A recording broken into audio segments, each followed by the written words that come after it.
Fox 17 meteorologist Greg Bobos here with an update on your forecast. We're in a code red weather alert because the heat has taken over. It looks beautiful downtown, but we're going to definitely see the heat picking up very quickly, and then it's going to be abrasive day after day. I've got us in code red for dangerous heat through Thursday. This is our first heat wave of the year. If this type of air were to move in, say, end of July, early August, we would have already had a few of these in our back pocket, but this is the first one, and for a lot of us, it could be our first Nashville summer, trying just to get through it. Taking a look here, UV index I'm going to start with first before we get into the heat and how it's going to feel. It is high, which means 15 minutes of being exposed without any sunscreen, you'll start getting a sunburn. Think about it though, that's not 15 minutes of laying out trying to get the sun. That's 15 minutes of exposure when maybe you're trying to run errands or just walk from point A to point B.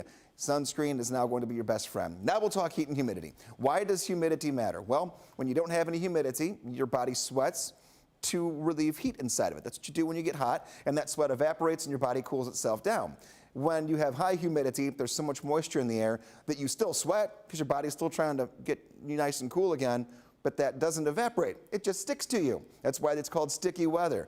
All that sweat clings to your clothes, clings to you, and then it doesn't allow you to get as cool. That's why it's a feels-like temperature. Let's talk feels-like temps. Right now, we're already feeling like we're in the 80s, and by the afternoon, here's late morning toward the afternoon, letting it roll here to about 3. Look at that. Numbers don't move that much. They're bouncing around in the upper 90s and low triple digits through 4 o'clock. Here's the worst part of it, though. Our sunset is at 8:08.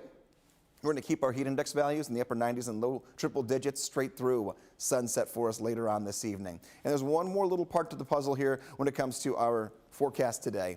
Possible pop-up showers.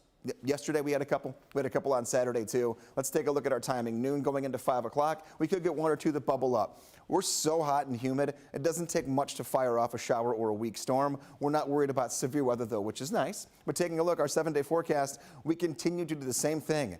Tomorrow, Wednesday, and Thursday. All 4 days, actual air temperatures, upper 90s for high temps, and those will usually hit between 3 and 5 o'clock. And our heat index values, the feels likes, will be right around, if not above, 100 degrees all 4 days. Our next significant chance for some thunderstorm activity across the board is this weekend, and that will help knock down the humidity and take us out of code red for heat.